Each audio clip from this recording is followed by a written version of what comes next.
Oui, il y a des solutions qui ont été trouvées, effectivement. Mais aujourd'hui, il y a quand même 13 personnes sur le carreau, 4 enfants. Et surtout, il faut regarder ce que c'est les solutions.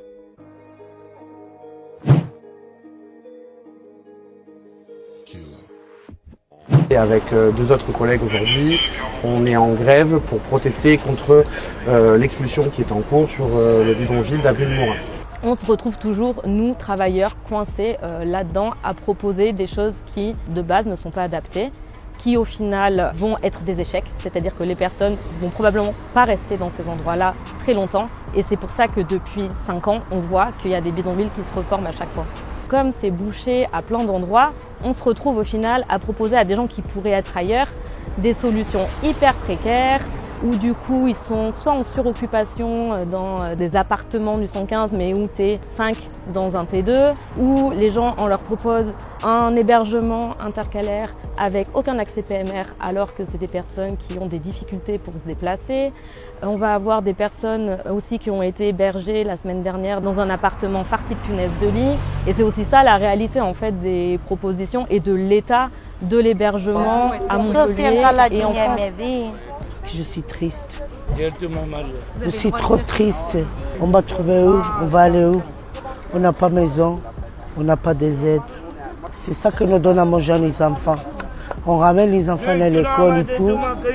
On n'a pas où vivre. Ça vient cibler des populations, c'est pas anodin en fait, que ce soit les personnes qui vivent sur des bidonvilles, qui sont hyper stigmatisées, qui sont vues comme habitant naturellement dans des caravanes, alors que c'est vraiment pas le cas. C'est la précarité qui les pousse à s'installer sur ces lieux-là et que là, on les remet dans une précarité encore plus importante, puisque derrière, soit ils perdent leur emploi, soit ils peuvent plus aller à l'école. En fait, eux, ils ont des ressources, bien sûr qu'ils vont chercher comment s'en sortir. Sur ce bidonville d'Avril Morin, pour plus de 50% des gens, c'est le reliquat de toutes ces situations très précaires qui n'ont pas fonctionné sur la résorption du bidonville de Seine-Neuve.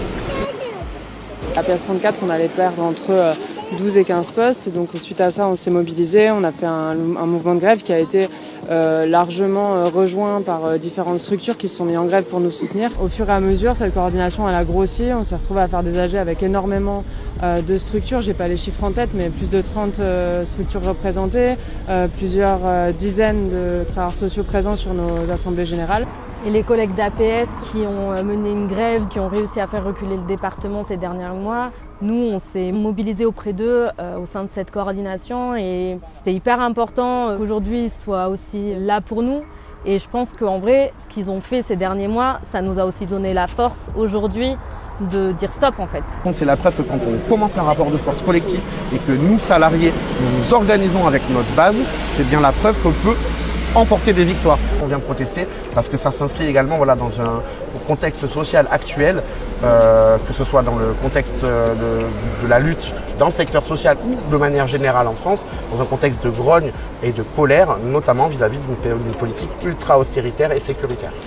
Je serai présent dans la rue le 10 septembre. Mon union syndicale solidaire au niveau national appelle à participer au 10 septembre, mais pas qu'au 10 septembre. On va continuer et on va pouvoir poursuivre cette lutte-là. Le but, c'est de la construire collectivement. C'est important de se rappeler que c'est nous qui avons aussi du pouvoir et le rapport de force, c'est notre arme.